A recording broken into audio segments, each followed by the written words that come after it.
Et salut à tous, c'est MathSnapper de la chaîne MathSnapper Gaming et ravi de vous retrouver pour cette nouvelle vidéo Clash Royale avec ce soir du live match, au moins un, et l'ouverture des coffres du jour. Et surtout vous parler de ce nouveau deck que j'évoquais dernièrement dans mes précédentes vidéos, qui m'a permis de grimper, comme vous pouvez le voir, jusqu'au trophée, 2824 trophées. Voilà, je stagnais à 2500-2600 avec mes précédents decks.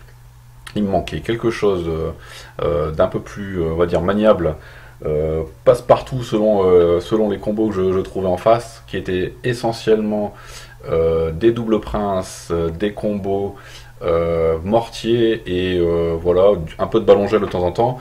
Donc il me manquait quelque chose de plus polyvalent qui puisse passer ces différents types de decks un peu répétitifs qu'on trouve beaucoup dans le range au-delà, enfin 2600 et un petit peu au-delà.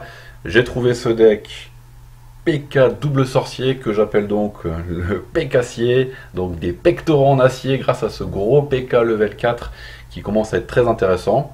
Je tombe contre des PK level 5 et ça ne me pose pas de problème. Le sorcier de glace qui se trouve juste derrière lors d'une attaque permet voilà, de ralentir le PK en face ou le golem ou le combo géant. Voilà, j'arrive à peu près à au moins défendre, si ce n'est passer la majorité des decks ennemis. Et encore en plus, si j'arrive à sortir le sorcier traditionnel juste derrière mon PK, avec ses dégâts de zone, c'est tout bonnement une force de frappe difficilement arrêtable. Il y a éventuellement les boules de feu que l'on peut craindre, mais franchement, voilà.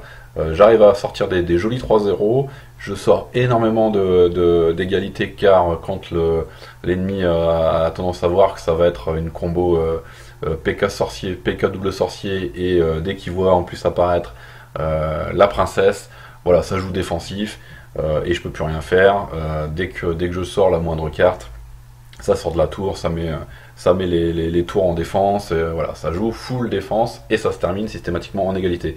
Donc malheureusement, plus on approche des 3000, j'ai l'impression, plus on tombe sur des joueurs qui jouent stratégie, qui veulent pas descendre dans le classement et qui sont prêts à enchaîner les égalités plutôt que de tenter tout simplement de jouer avec leurs cartes, de tenter de passer et ça joue full défensif. C'est dommage, c'est la réflexion que beaucoup de gens posent un petit peu comme ça à droite à gauche sur les forums, sur les réseaux sociaux, via YouTube. On tombe de plus en plus soit sur des joueurs qui sortent la CV et qui sortent des decks ultra cheatés, mais c'est pas grave, il faut aussi savoir, ceux qui ne jouent pas en tout cas ces gros decks carte bleue, il faut savoir jouer défensif pour éviter à ces gros gemeurs de passer. Il faut savoir également jouer contre des joueurs défensifs avec le célèbre combo tour de l'enfer mortier ou canon mortier, voilà, avec derrière des roquettes, des sorts. Voilà, ça c'est le jeu passif qui me déplaît le plus mais qui existe et il faut savoir également le contrer. C'est difficile de le passer avec un deck traditionnel de rush style double, je vais le sortir, double pas chevalier, enfin voilà, les deux trucs qui courent sur les chevaux, je vais pas arriver à le sortir, aidez-moi s'il vous plaît. Les decks, voilà, double prince et prince ténébreux, excusez-moi, c'est très difficile de passer avec mon deck PK, mais au moins on peut jouer l'égalité face à des joueurs passifs full défense, et c'est ce qui compte, c'est pouvoir essayer de contrer ceux qui ont adopté des stratégies de facilité.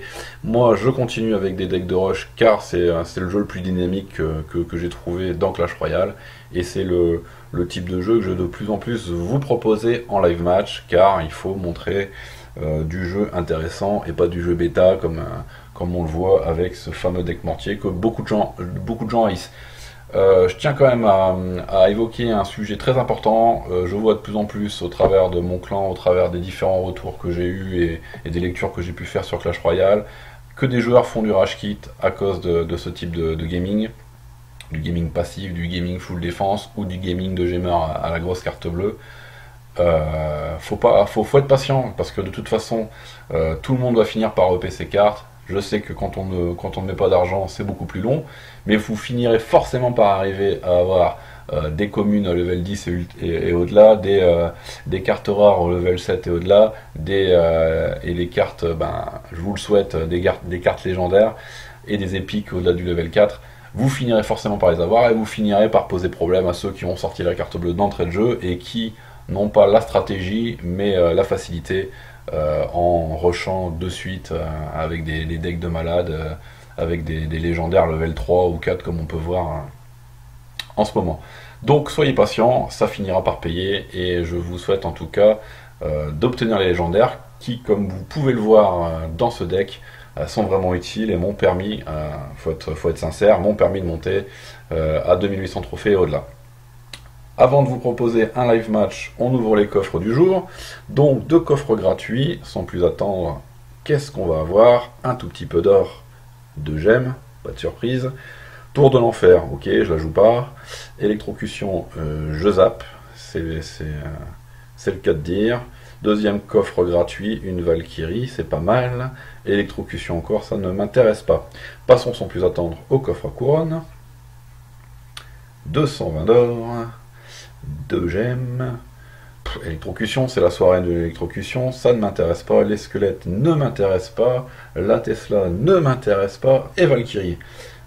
Pour l'instant, les ouvertures de coffres se ressemblent. Espérons avoir un petit peu mieux du côté de mes 3 coffres d'argent du jour. Alors, de l'or. Ah, extracteur d'élixir, très intéressant. Ça n'est qu'un extracteur, mais c'est toujours important d'en sortir, car dans 90% de mes decks, il y a de l'extracteur d'élixir. Deuxième coffre d'argent. De l'or. Des squelettes. Électrocution, encore et toujours. Décidément, quand ça ne nous intéresse pas, bientôt ça va être la bouse royale. Bingo! La bouse royale x4. J'en veux plus! Et la Tesla, j'en veux plus non plus. Bon, ben, c'est pas génial. Moi, j'aurais voulu des gobelins à lance, quoi, pour arriver à mon petit level 10 qui me serait fortement utile. Et on termine par le coffre d'or. Avec de l'or. Non mais, stop! Stop l'électrocution, je joue pas ça. Je joue pas à la bouse royale non plus. Ah, il suffit de demander. Donc 784 gobelins à lance sur 800. Et donc plus que 16 pour le level 10. C'est plutôt pas mal. Donc ça veut dire que j'ai encore 2 demandes à faire dans le clan. Et je les aurai donc demain. Demain gobelin niveau 10 et 3 sorciers. Un joli coffre en or. Pour terminer ce pack opening gratuit, c'est plutôt pas mal. Allez, on passe au live gaming. Si j'arrive pas à le jouer, parce que ça nécessite quand même d'être pas mal concentré, la difficulté de ce deck, c'est qu'il faut être très vigilant sur la barre d'élixir.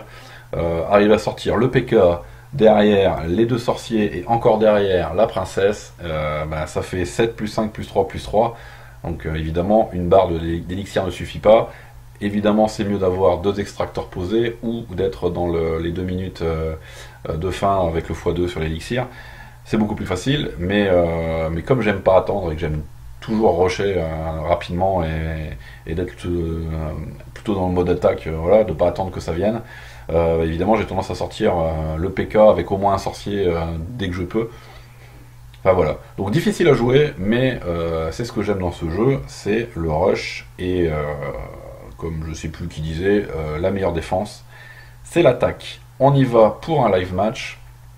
Et ce soir, on tombe sur One Turn Down du clan A-Team. Alors, j'ai pas les meilleures cartes dans ma main de départ, donc on va se dédouaner. Ah, on a une attaque directe au cochon avec le poison. Ça pose pas de problème. On va mettre le sorcier de côté pour dégager la horde de minions. Donc là, pour l'instant, il nous a sorti du minion, du poison, du hog rider et du canon. Bien être vigilant sur les cartes qui sortent dès le départ pour voir quel type de deck a composé notre ennemi. Allez, on y va. Le PK toujours en arrière pour lui laisser le temps de monter et de recharger la barre. Ah, attention, alors là, grosse attaque sur le flanc droit. Donc on a un deck double prince qui va faire très mal. J'espère arriver à le contrer assez rapidement. Ouais, là il a mis ma tour de droite Medlife. Le hog rider devrait pas pouvoir passer. C'est plutôt pas mal. Par contre, j'ai pris très cher. Allez, la princesse sur la gauche pour dégager mes minions. Et la princesse qui va s'occuper tout doucement du canon pendant que mes barbares grignotent la tour de droite. C'est plutôt pas mal, ça équilibre le game. Et j'ai repris l'avantage et je vais peut-être même réussir à sortir une tour. Non. Mais on est plutôt pas trop mal placé. Allez, on va contrer le prince avec un PK et un sorcier de glace pour légèrement le geler. Mais ça ne devrait pas poser de problème au PK de sortir ce prince. Vais-je réussir? Ah, poison, il a décidé de jouer poison. Ouais, c'est pas mal, ça grappille en tout cas. Ça grappille quelques points sur mes troupes. Je vais essayer de sortir la tour de droite, c'est fait grâce au gobelin à lance. Et on devrait pas avoir trop de difficultés sur la tour de gauche. Bon, j'ai un joueur qui est pas super actif. Son deck est mitigé défense-attaque, il sait pas trop. Le double prince, le hog rider, il l'a mal utilisé. Bon, j'ai eu quand même pas mal de facilité comment dire, pas à le vaincre parce que c'est pas fini. Voilà, la partie n'est pas gagnée, surtout que là il va m'avoir la tour de droite et il va équilibrer le jeu. Je devrais quand même pouvoir le sortir sans trop de difficulté, voilà. Mais voilà, j'essaierai quand même de faire une deuxième partie juste derrière parce qu'il n'est pas très actif et réussir à parler autant sur un live match et à gagner une game comme ça, voilà. Bon, c'est gagné, c'est une petite victoire. Concentré, j'aurais peut-être pu arriver à lui faire un 3, un 3-0 ou un 3-1. Mais ça montre bien en tout cas la puissance de ce deck que je vous remontre. Quand le PK est sorti, qu'il a un ou deux sorciers en arrière pour assurer le DPS, c'est plutôt un très bon combo, difficilement arrêtable et qui ne craint pour l'instant les gels et les boules de feu parce que voilà, ça attaquera les trois en même temps, mais voilà. On en refait un deuxième pour essayer d'illustrer un petit peu mieux mes propos. J'espère arriver à vous sortir ma combo favorite, le PK, les deux sorciers derrière, la princesse en troisième plan. Allez, je vais pouvoir mettre l'extracteur d'élixir. J'ai mes barbares qui sont prêts à sortir si l'ennemi lance un rush d'entrée de jeu. Donc l'ennemi c'est Trans 076 de Arkham Origin, qui ne fait rien, donc il va sûrement me lancer un rush de contre-flanc, c'est-à-dire il va me voir partir à gauche, il va partir à droite, en général c'est ce qui se passe. Ben là il fait toujours rien. Ah voilà, j'allais dire. Le Hog Rider, peut-être un sort de gel. Oui, non, pas de sort de gel. Je ne sors pas les gobelins. Allez, on va pouvoir mettre un sorcier, deux sorciers derrière le PK, pendant qu'à droite, mes barbares occupent la Tesla et le Bombers. Je vais geler. J'aurais pas dû, mais voilà. Bon, là, j'ai mal géré le gel, j'aurais dû geler plutôt la tour pour essayer de mettre 2-3 coups de PK. Allez, on fera ça, cette tentative-là, au second rush. Alors, il nous sort un double extracteur d'élixir, donc peut-être un rush au grider, voilà, accompagné de rien du tout. Bon, plutôt mou du genou en attaque, hein, l'ami Trans 076. Mais il faut se méfier, rien n'est terminé. Tiens, on va lui faire le Bombers avec la princesse. Ah, là il m'a contré ma princesse avec les flèches. Allez, on attend que ça remonte. On prépare le PK. J'ai mes deux sorciers en réserve. Ah, voilà. Il joue systématiquement le Hog Rider tranquillou et il me grignote une tour. Donc il va falloir vraiment que j'arrive à placer mon combo mon combo PK sorcier. Bon là on va le faire comme ça. Ouais, plutôt un joueur qui va essayer de me la faire à l'envers et qui va sûrement réussir. Voilà, et là la boule de feu qui fait très mal et il va me gratter une tour. Donc bah là je suis tombé sur un très bon joueur qui joue très finement et qui, ben, mine de rien, a réussi à gratter des points, des points, des points sur ma tour de droite et à me la faire à l'envers. Et là, il va jouer évidemment full défense, il va me sortir des Tesla, des barbares en boucle, et va réussir à m'avoir. Bon, ben, ça prouve bien que il faut être très très très concentré pour arriver à jouer ce deck. Voilà.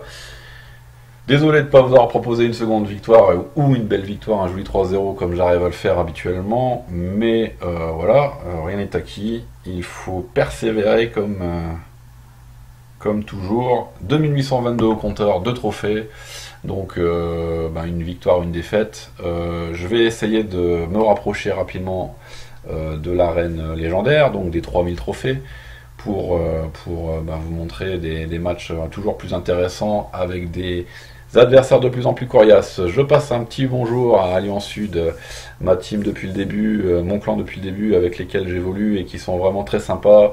Je vous remercie en tout cas de me suivre sur Twitter et sur Facebook, sur MadSnapper Gaming, la chaîne YouTube qui pour l'instant vous propose que des vidéos de Clash Royale, mais incessamment sous peu je vais vous montrer d'autres jeux et j'espère que vous mettrez des pouces bleus et des commentaires et n'hésitez pas à me contacter pour Clash Royale ou pour d'autres jeux et je vous dis à bientôt, salut salut.